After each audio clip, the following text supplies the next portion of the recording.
Bago ka pa nabuo sa sinapupunan, kilala na kita. Ano? Bago ka pa ipinanganak, pinili na kita. Ikaw ang itatalaga kong propeta ng mga bansa. Panginoong Diyos, hindi po ako magaling na tagapagsalita dahil bata pa ako. Huwag mong sabihin na bata ka pa. Pumunta ka sa mga taong sasabihin ko sa iyo. Ipahayag mo sa kanila anuman ang ipasasabi ko. Huwag kang matakot sa kanila dahil kasama mo ako at iingatan kita. Ngayon, ibinigay ko sa iyo ang mensaheng dapat mong sabihin.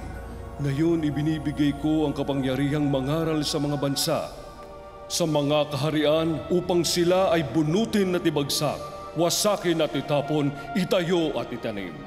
Maninindig ang kalaban sa buong lupain, sa mga hari, pinuno, pari at sa mga taga-Huda. Kakalabanin ka nila, ngunit hindi sila magwawagi laban sa iyo. Dahil kasama mo ako, iingatan kita.